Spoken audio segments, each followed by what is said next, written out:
So this is my institute where I have been working as a director, diabetic foot and wound care, BLK Max Super Specialty Hospital.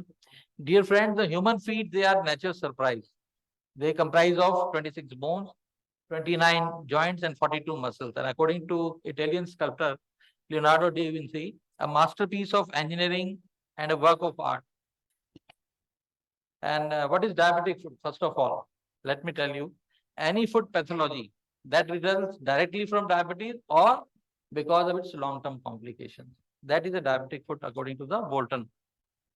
And according to American Diabetes Association, every patient, if he is diagnosed for the first time as a diabetic, you should examine his feet or annually. So every patient should be examined thoroughly for as far as his feet are concerned. Now, what is the need of clinical assessment of diabetic foot patient? Because just to find out who are the high risk foot patient. In diabetes also, what are the high risk foot patient? So if the patient has history of foot ulcer, or he has a prior amputation, or history of claudication is there, or on examination you find there is a loss of protective sensation, and there is a significant foot deformity, which I'm going to enumerate you just now, and presence of callus, even that is also a high risk foot patient, because that are not uncommon. Almost most of the diabetic, they have peripheral neuropathy and they have callus also, callus or common. Similarly, limited joint mobility and the absent pedal pulses, and reduced ABI, of course, and presence of the peripheral arterial disease. So these all are the high risk foot diabetic patients, and you should be careful and should be examined more frequently as and when advised. Dear friend, as soon as the patient enters in your chamber, with the walking of the patient, you can come to know what does he have. That's what neuropathy is concerned. If he has an ulcer and he's limping, that means he has a mild neuropathy. He's feeling pain, that's why he's limping. If he has a big dressing on his feet, but he's moving with ease, that means he has a severe peripheral neuropathy and has no sensation at all.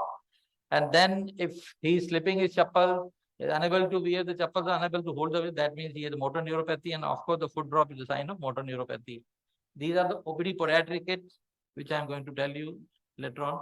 I've been using this podiatry chair. This helps you in seeing the each and every angle of the foot. You can examine foot nicely.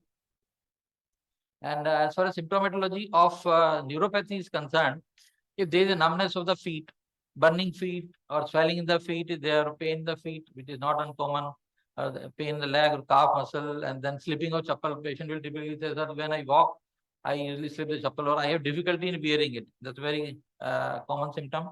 And you should always ask the duration of the diabetes, because if the diabetes is more than 10 years, then chances of getting peripheral neuropathy is more. And similarly, if the patient consumes tobacco, then that is also an important thing to be noted down. Now comes the symptoms of peripheral vascular disease. The patient has intermittent claudication. I hope everyone must be knowing what is claudication. And if there is rest pain or nocturnal pain in the legs, or the patient complains that looks cold feet. So these are the certain symptoms of peripheral vascular disease. But you should remember one thing, that if the diabetic has this peripheral neuropathy, then because of neuropathy, he might be not able to perceive the pain. So even up to the impending gangrene stage, he may say, no, doctor, I have a problem in it. So claudication and the pain while walking or rest pain is not mandatory if the patient has simultaneously neuropathy as well as the peripheral vasculopathy. Now, as you have seen, been studied in medical days, there's a inspection, palpation, correction, discussion, auscultation. But to start with, there's inspection first of all.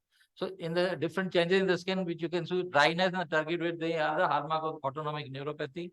Nails should be seen, they are usually hard but brittle in neuropathy, and you should see the fungal infection of the nails also. And if there is a loss of hair, that is a hallmark of the vasculopathy. Then the redness of skin shows, that means there is cellulitis or ulceration can also be associated with it. And web spaces should always be examined for fungal infection. You should remember this. Always, whenever you examine any foot, you should check the web spaces for presence of any fungal infection or the fissure. And of course, calluses and corns are also to be seen. Now, if there is a amputation is really evident, other deformities like hammer toe, pes cavus, pes planus, or flat foot, then bunion, corn, etc., or this peripheral vascular disease, gangrene, etc., will be easily visible. Then, of course, different toe deformities can be noted down. And skin integrity should be seen in form of if presence of any cut is there, or any ulcer, cracked heels is there, redness which may signify the cellulitis or fungal infection between the interdigital area and the gangrene, of course. Then the sensory neuropathy leads to loss of protective sensation. This is a very important thing to be remembered. And more than 50% of the diabetic patient, they have no sensation in their feet because of the peripheral neuropathy. And as far as assessment of the sensory neuropathy is concerned, for the touch and pressure sensation, we have Ipswich touch test or semi-Swinston nylon filament. For vibration, we have simple tunic fork with 128 hertz tunic fork, or biothiometer is semi-quantitative way of finding out the vibration.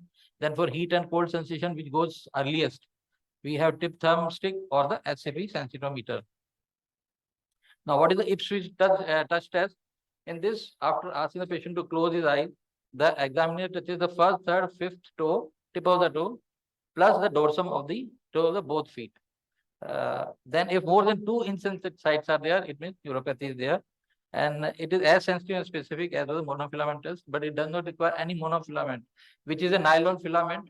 If it is pressed against the plantar surface of the foot, it buckles at the 10 gram of weight. Exactly.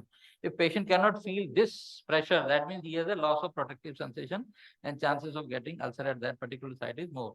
Light touch can be found out with the brush or the cotton. This we have been taught. Then for pain, we have pinprick method. For vibration, as I told you, 128 hertz tunic fork is there. And this VPT or vibration perception test is again very important semi-quantitative way of finding out the vibration. And this vibration seen at the 6 points at the plantar surface, 6 plus 6, and at 2 at the dorsum of the both feet, and sometime on the medial malleoli also. So if the average of all this is less than 15 volts, then it is normal. 15 to 20 is mild, 20 to 25 moderate. More than 25 volt this reading means there is severe neuropathy. And if the reading of the average is more than 25 volt, then ulcer is 6 to 7 times high. And mind it, if it is more than 43 volt, then the chances of getting ulcer at that particular site in that particular foot is more than 23 times. Then for temperature sensation, we have tip thumb stick.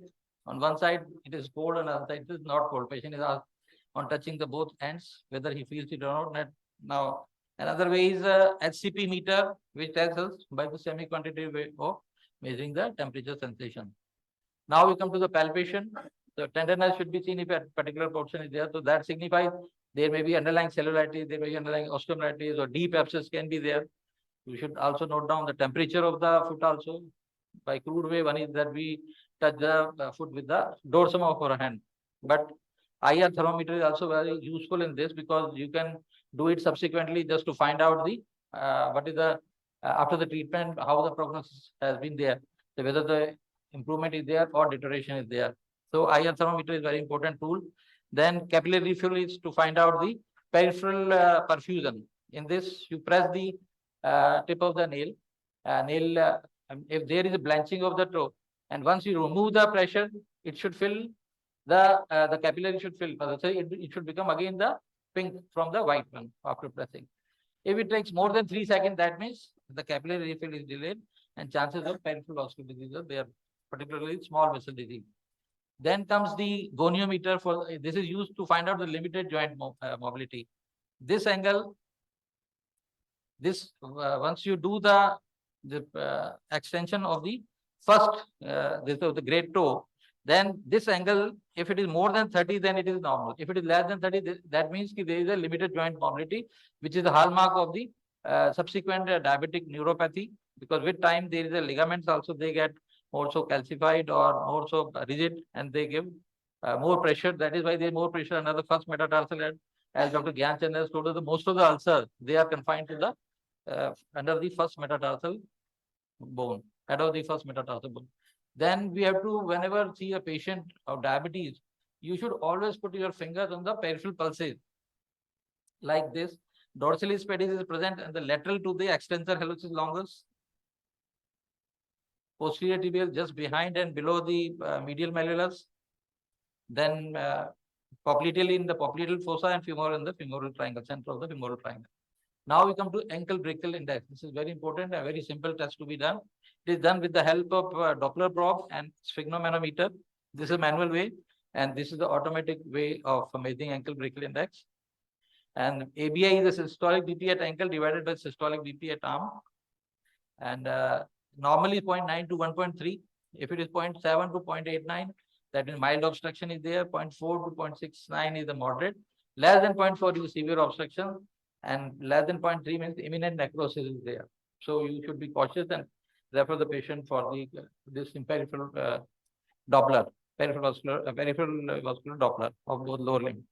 And if the ABI is more than 1.3, in the diabetic, what happens because of the medial calcification, vessels are not compressible. So that's why it comes on the higher side. And that is the reason that the few books, they mention normal ABI from 1 to 1.4, right? In a diabetic patient. If two or more than two arteries, they are impalpable, then you should go for ankle brachial index. Mind it that dorsalis pedis is absent in 10% of the patients. So if two or more than two pulses are absent, then you should go for ABI. If it less than 0.9, then go for the peripheral vascular Doppler, arterial, both lower limb. And depending on that, you can go for lower limb angiography, different type of angiography, conventional angiography, CT angio, MR. Nowadays, CT angiography is preferred because it's easy to perform and it's less invasive also, and it gives you a good idea. And at the time of doing angioplasty, one can find out the further detail of the anatomy of the peripheral arteries. And the new modality I want to discuss here is the transcutaneous oxygen tension, which is TCPO2, which provides information about the blood perfusion in the tissue immediately under the skin. It's a non-invasive technique to measure the limb perfusion and tells us what are the chances of wound healing. You should put the different electrodes around the wound. If you have only one electrode, then you should put it proximal to the wound, and then it is measured.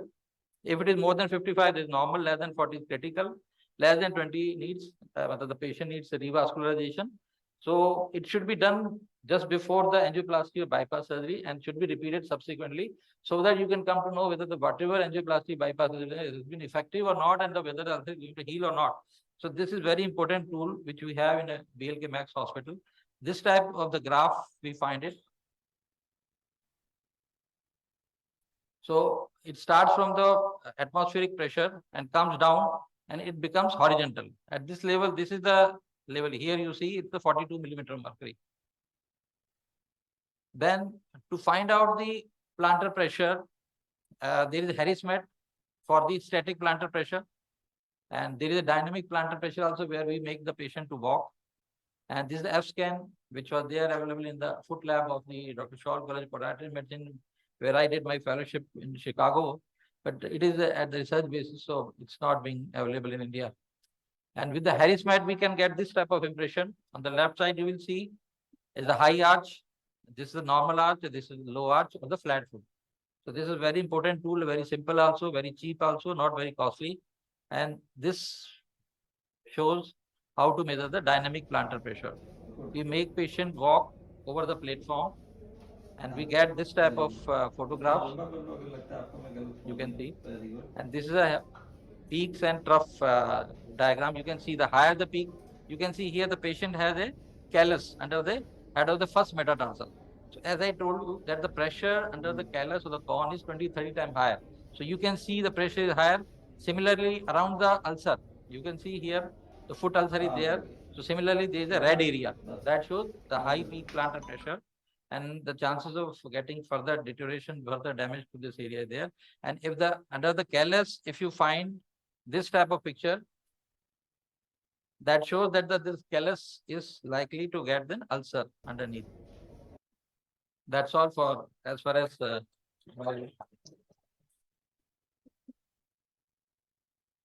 I think I'll continue with my next talk. Diabetic foot infection, or you want? Yeah. So after this very important topic, let us start with the diabetic foot infection. ये sir बाद में था ना sir आपका? Sorry. Next था एक Yeah. नहीं, इसी में कंटिन्यूटी में दोनों एक ही टॉपिक एक साथ रखते हुए थे. Okay sir. Should I read just now or you want to later on? Continue कर दें. Tell them. Thanks. Good. Okay. Can we get the light switch off? So the diagnosis and medical management of diabetic foot infections. First of all, epidemiology of the diabetic foot infection. Dear friends, almost 60% of the diabetic foot ulcer, which we get in our day-to-day practice, they are infected. And you should remember that the foot ulceration and foot infection are the commonest cause of hospitalization in diabetic patient. So it is not the cardiac reason, it is not the nephrology or the kidney failure reason for which the diabetic patient gets hospitalized. It is a diabetic foot infection or diabetic foot ulcer. And most of the diabetic foot infection are polymicrobial. According to one study, it is around 55.7% as far as Indian scenario is concerned. And if you look toward the pathogenesis of diabetic foot infection, we should remember that the diabetic patient, they are prone to foot infection. Why? Because there is a triad of neuropathy, vasculopathy, and immunopathy. Over and above, there is a unique anatomy of foot, which Dr. Gyan has already told nicely. 42 muscles, tendon sheets in 4 muscular layers, along with neurovascular bundle are tightly packed in 4 deep compartments, which have been elaborated by Dr. Gyan. So they all tend to favor the proximal spread of infection. If you see this way, so there is a suppose ulcer here, which has some infection. So you will see it can spread along this flexor digitorum longus and can go to the posterior compartment. Similarly, if it is at the lateral border or at the base of the fifth toe, it can move along the peroneus muscle and go to the posterior compartment. Similarly, if it is the dorsum of the great toe, it can go along the extensor locus to the anterior part of the leg, and abscess becomes. And if it is at the flexor part of this flexor digitorum longus at the tip of the toes at the plantar surface, so the abscess can come to the medial side of the foot. This is how the infection spreads and leads to abscess above and on. Because number of times it happens that we find that the patient comes with the cellulitis in the calf. And you will find that there is no any source of infection, no any ulcer as well. But if you see particularly very cautiously, so you will find that there is an ulcer at the plantar great toe. At the tip of the great toe, there is an ulcer which has taken infection along the plantar flexor digitorum longus muscle to the posterior compartment. Now, what are the risk factors for diabetic foot infection patients? If I'm going to tell you, if you put a probe to bone test it itself, on examination, if you find there is an ulcer and there is a sinus, if you put a metallic probe inside, if it touches bone, then chances of getting osteomyelitis, that particular portion is 70 to 80%.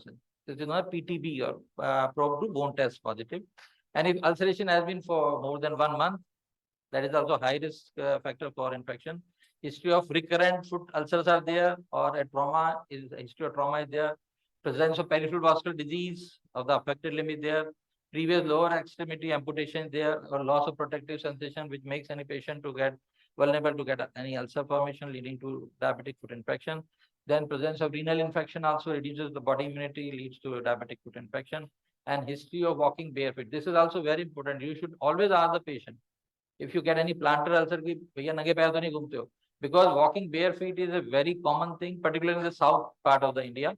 Northern part is not so common, but still you should always ask, because one wrong notion is also there, which everyone of you might be knowing. Diabetic patient told ki nange पैर घास पे चलिए, so उससे आंखों की रोशनी बढ़ती है. This is a totally wrong notion, and number of times they come to us with the ulcer, then gangrene and other things. So be careful. Now, the microbiology of diabetic foot infection. As per one Indian study, 55.7% are usually polymicrobial. Say, let me tell you, the American or the Caucasian wounds and Indian wounds are a little bit different. Caucasian wounds are usually, they have gram-positive microorganisms, say particularly Staph aureus, Streptococcus epidermidis, and Enterococcus species, and others. But Indian wounds are usually gram-negative. Most of them, as by this study also, like Proteus mirabilis or E. coli, Klebsiella. Then Pseudomonas also is not uncommon in Indian scenario. Then, of course, being a polymicrobial, anaerobes are also make a very important part of the number of diabetic foot infection, like bacteroids, bacterial species, Clostridium, and anaerobic Staphylococcus, Peptococcus, Peptostreptococcus. And of course, 1.5% of the patient or the diabetic foot infection are because of the Candida or Fusarium fungi. There are different classifications of diabetic foot infections are there to select antibiotic regime, to prognosticate, and to decide about the hospitalization. There are 3 main type of classifications there. One is International Working Group on Diabetic Foot, also known as PADI system. Second is IDSA, that is Infectious Disease Society of America system. And third is the simple clinical classification given by the Benjamin A. Lipsky, who is, I think, father of this infectious disease worldwide. And as far as IDSA, diabetic foot infection classification is concerned, TFI are classified into four. One is the uninfected, that means there is diabetic foot ulcer but is not infected. Mild means when infection is superficial, cell height is less than 2 centimeters. And the moderate means when the patient is systematically well and metabolically stable, but he has deep tissue involvement in form of muscle, tendon, joint, or bone involvement. Cell height is more than 2 centimeters. There is an absence of ganglion. All these are moderately severe. And the severe variety of IDSA classification is when the patient is systematically toxic, is metabolically unstable, hypotension is there, tachycardia, confusion, super, diabetic ketoacidosis, azotemia, etc., etc. All these are features of the severe diabetic foot infection. You think you should know this thing, that diabetic foot infection like a tip of the iceberg. Only small part is visible. As you can see in this case, that this looks a very small abscess under the at the base of the third toe. But when we did the surgery, we had to open up to that extent. Similarly, in this case, the left side you can see it looks very small ulcer, but when you have to do the surgery, you have to open the and you have to remove the second ray also, third ray, sorry. So always have a high index of suspicion. You might be saying that a small ulcer is there, but then just imagine and just think about how long or how deep it can be and how superior or how proximal it can be to the ulcer site. So be cautious. Now we come to the examination part per se. The tachycardia, hypotension, and pyrexia. These are the features of severe infection. You should remember that pyrexia may be present only in 50% cases. Number of time, what happens that the patient of diabetic foot ulcer is lying down straight, he is enjoying everything, and he says, "No, sir, मुझे कोई दर्द नहीं, कोई infection, बुखार नहीं है." You should think that a fever may be absent in 50% of the cases, right? You should remember this thing. So small breathing, of course, hallmark of the diabetic ketoacidosis. Then on examination, you can see cellulitis or lymphangitis, lymphadenopathy. This you can see a pinkish streak starting from the ulcer and going to the inguinal lymph node. This is also very important thing to be seen. Then, of course, you should see for an edema around the lower part of the leg or the foot or around the ulcer. Then color of the skin should be noted, whether the red, blue, black, which may be dry or wet gangrene. Then if you find this type of blister and if you touch it, there is a crepitus. That means there is a gas gangrene. This is a hallmark of it. And similarly, if there is a sinus, you should put the metallic probe. If it touches the bones, then the chances of getting osteomyelitis are 87% with sensitivity and specificity 83%. This is very important clinical test which you should do whenever the depth of the ulcer is more than its width. There are certain danger signs of diabetic foot ulcer. You are dealing with a diabetic foot ulcer patient. He keeps on coming to you frequently. And if either of these signs are there, so you should be cautious. Yes, now the patient ulcer is getting infected. What are they? Like if the patient starts feeling tired, weak, he's getting fever with chills, then there is throbbing pain in the foot, or the foot swelling has increased suddenly, and it starts smelling. As soon as you open the dressing, the room fills with the foul smell, foul odor, and foot color changes from red, blue, purple to black. That means the gangrene is supervening. And if there is blister or there is watery purulent discharge, that is also a danger sign of diabetic foot ulcer. That means the patient is getting infection in that particular ulcer. Now, what are the routine investigation? Here also very common tests which we do, TLC, DLC or CBC, complete blood count. You should know that the TLC may be normal in 50% cases. Again, because we see the report, oh, TLC is normal, no, bro, there is no infection. No, it may be diabetic foot infection because ESR also may not be increased. But of course, more than 70 millimeter of mercury ESR is a sign of diabetic foot infection. So what you should do, you should go for a C-reactive protein, CRP test, which is almost always increased, particularly more than 10 milligram per deciliter is significant. It helps in finding out what is the severity of the infection and what to prognosticate also. This is today you do the CRP, you get a patient with diabetic foot. After 7 days of giving antibiotic or treatment, you find out again what is the CRP. If it is coming down, that means diabetic foot infection is controlled. Otherwise, if it is increasing, that means the infection is increasing even after you giving antibiotic or taking all those modalities to treat it. Now, of course, hemoglobin should be seen for the anemia and ketones for ketoacidosis. KFT and LFT should also be seen because of the diabetic foot infection. The urea creatinine may rise and patient may go into liver or kidney failure. Now, how to diagnose a diabetic foot infection? You should remember this thing that it is not always microbiologically. It is most of the time clinical, right? So systematically, you should see if their patient has anorexia, nausea, vomiting, malaise is there, is having fever with chills. This is very common thing. You should ask the sometimes people, no, so there is no fever. But if you ask, it's still ठंड लगती है, हाँ ठंड लगती है. So you should be cautious. Yes, there may be infection. So chills are also very important symptom. And then if the patient is confused or tachycardia there, if you find blood sugar very high, 500, 600, patients are up to 1 week back, my sugar was all right, now it has gone 500. So what could be the cause? Then if there is a ketosis or urea creatinine has increased, and locally if you see there is ulcer sinus with the pus discharge, that is also very important sign. And if 2 or more than 2 signs of inflammation, which we have remembered by the acronym of PRISH, that is redness, heat, pain, swelling, or loss of function are there, then also there are chances that there is a diabetic foot infection there. But there is no doubt that the gold standard of finding out diabetic foot infection or confirming diabetic foot infection is a culture and sensitivity. As far as culture sensitivity is concerned, certain points are there which everybody should remember. One, if you find that the ulcer is a necrotic, it's a chronic, recurrent, not responding, and there is blackening of the tissue, then chances of anaerobic bacteria or foul smell, that is also the sign of the anaerobic infection. So always get aerobic as well as anaerobic culture sensitivity if you have these type of signs. And if the finding is more than 10 to 5, 10 to the power 5 organism per gram of tissue, then chances of infection there. And at the time of taking, you should remember that never go for a superficial swab. This is very common mistake, and it is made by most of the clinicians, even very senior guys also, because of their busy schedule or because of unawareness or because of ignorance, I would say. So they take simple swab and send it, and it comes negative. But even it comes to, it gives the wrong answers. So always, first of all, do the debridement, superficial debridement, wash it with the saline, and then take a deep curate or deep tissue from the ulcer and send it for the culture. In 99% in my clinical practice, I've seen 100% this type of culture technique brings the positive result. You can find out the what are the type of the organism, and accordingly sensitivity can be found out, and you can start the antibiotic. So this is very important thing to remember. So at the time of operation, definitely deep infected tissue should be sent, which usually come positive if there is a diabetic foot infection. And if there is systematic toxicity is there, so definitely you should send a blood culture sensitivity. As far as diagnostic imaging is concerned, most common test which we do is the X-ray.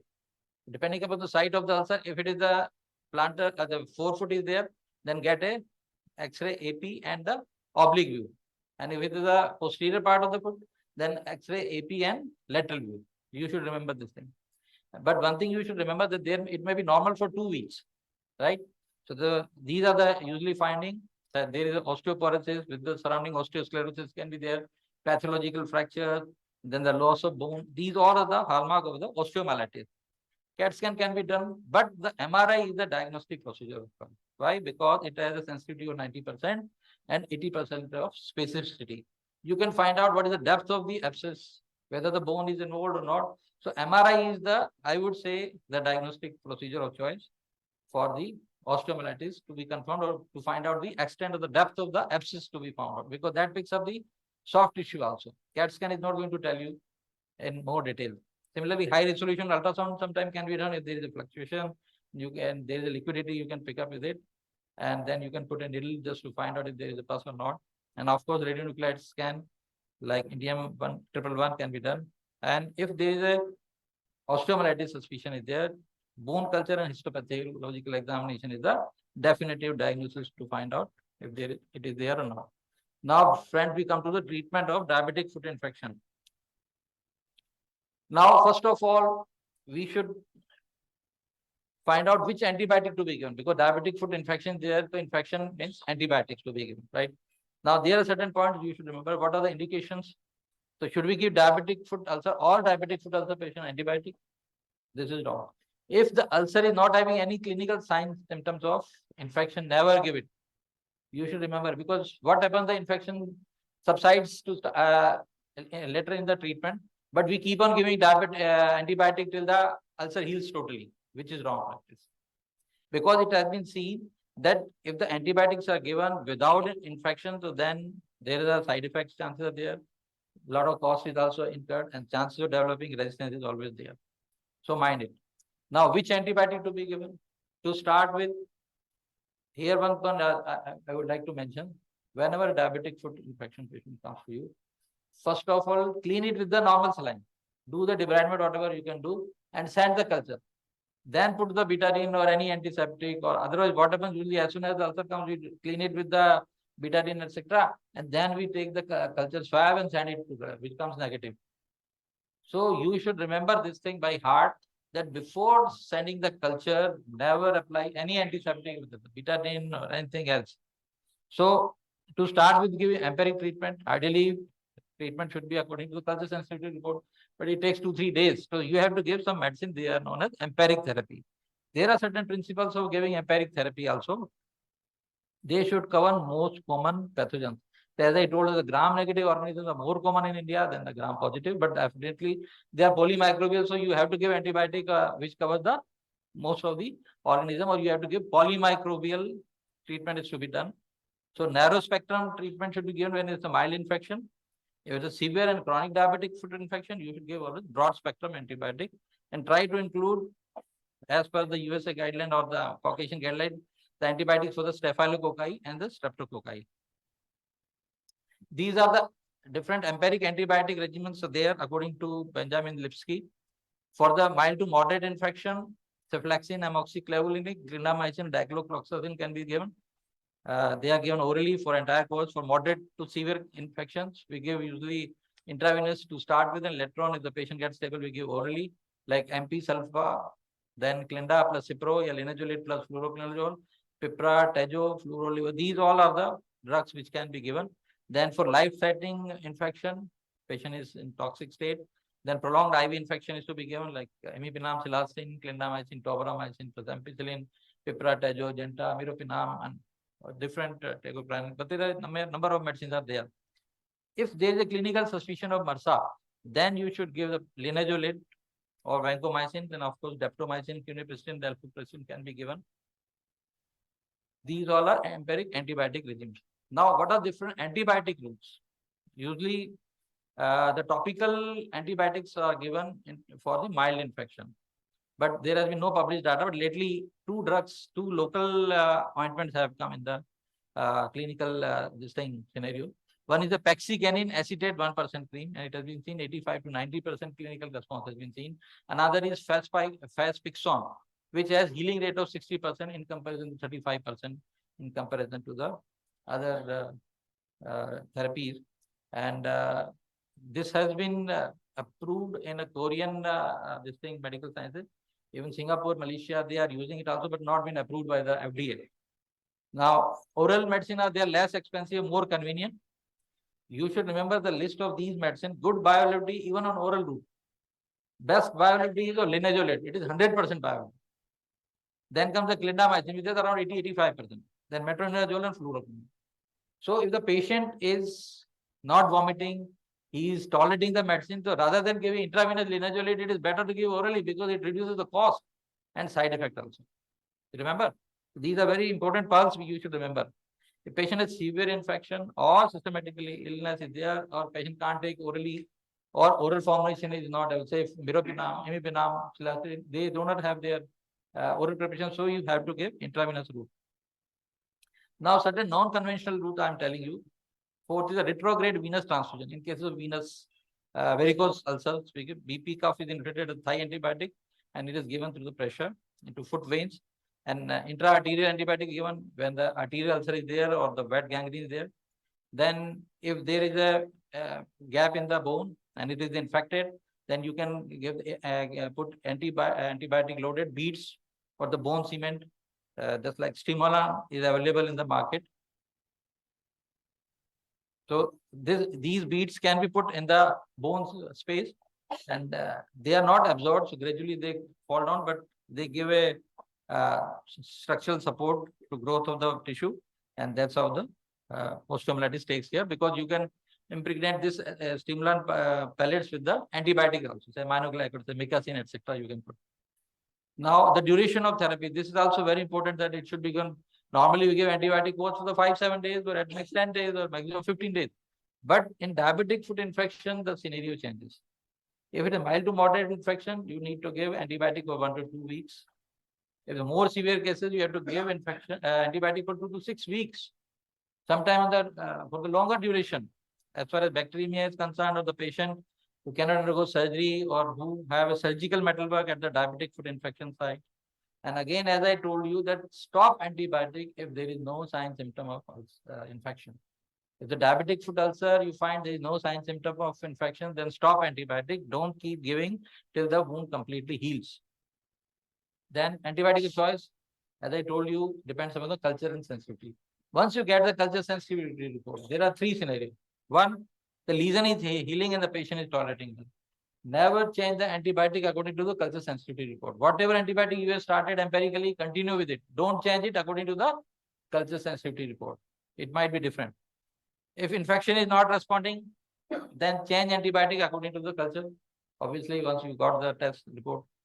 But third scenario is not uncommon, that infection is worsening despite giving antibiotic of the as the culture sensitivity says. So you are in a fix. That patient was not responding, you started antibiotic according to culture sensitivity, but now again the patient is not responding. Then what is the possibility? Then there are chances that there is an anaerobic infection. So send anaerobic culture, or send it to different lab, or send again the culture, aerobic culture, and think of surgical intervention. There might be deeper abscess present there. So you are doing debridement, etc. on the superficial areas. So think from that angle, get an MRI or CT, angio, or other test investigations. But MRI is the best to find out the deeper abscess. And there are chances of fastidious organisms also there. Those organisms who need special nutritional environmental requirement or media are required. Now, few words about the MRSA. This is not uncommon nowadays, methicillin resistant staph aureus. These are resistant to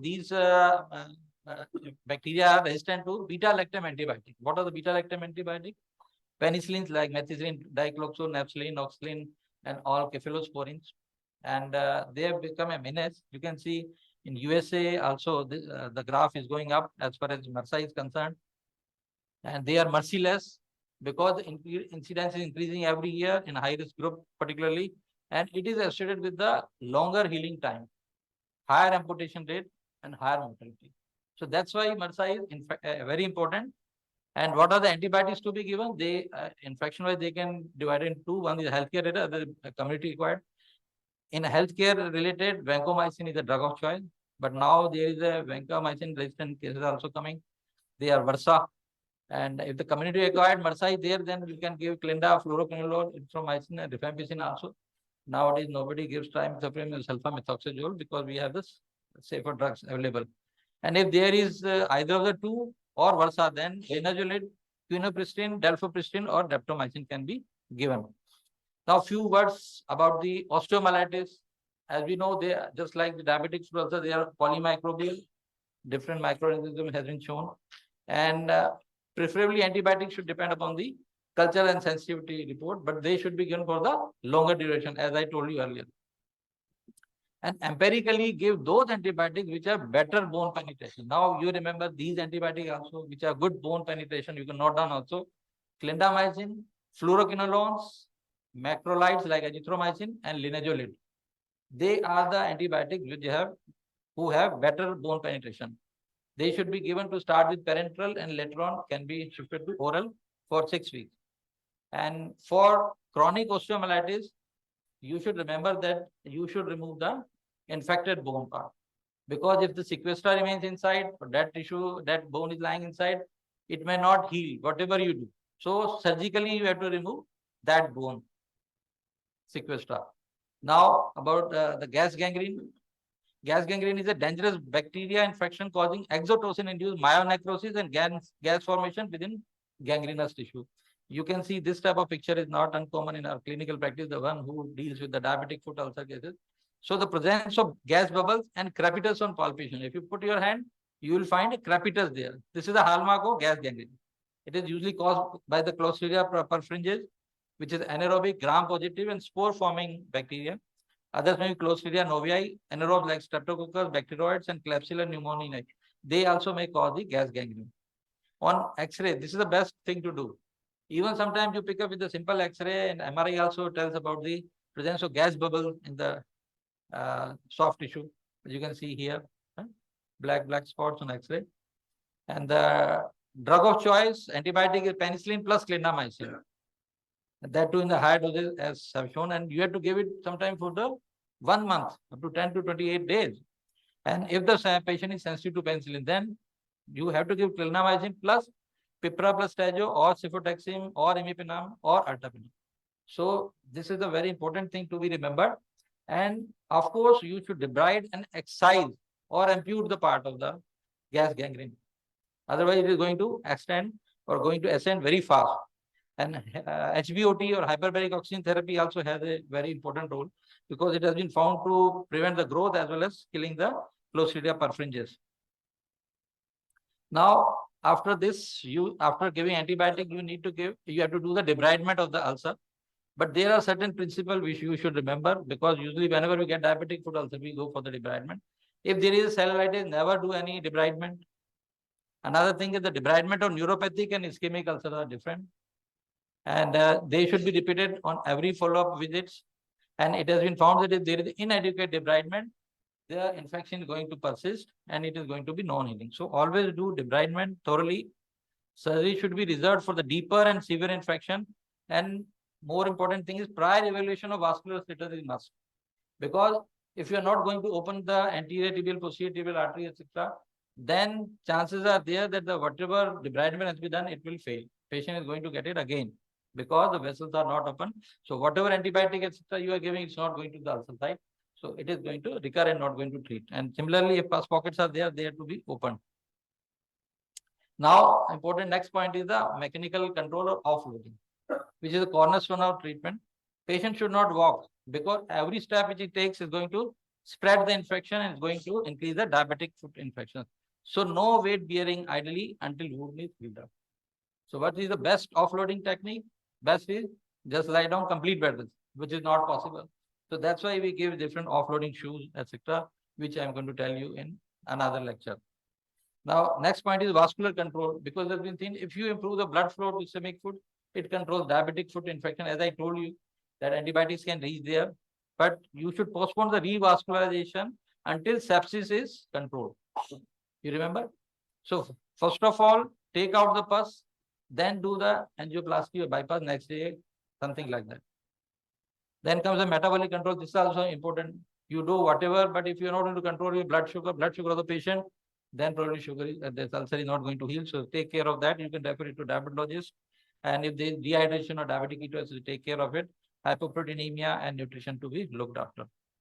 So to summarize this talk, foot ulcer and foot infection are the commonest cause of hospitalization in diabetic. Diabetics are prone for diabetic foot infection because of immunopathy, neuropathy, vasculopathy, over and above unique anatomy of the foot. And never take superficial swab. These are the pearls you should remember. Always go for deep tissue culture sensitivity. And in diabetic foot infection, fever may be absent, ESR may be normal. So get a CRP done. And broad spectrum antibiotic for longer duration. This is the principle. And recognize the emergent surgical situation which I have enumerated. And this is the triad of controlling diabetic foot infection, debridement, antibiotics, and offloading, other than blood sugar control. And you should remember by heart that the minor diabetic foot ulcer may be infected and they may ultimately lead to amputation. So be cautious. Thank you very much.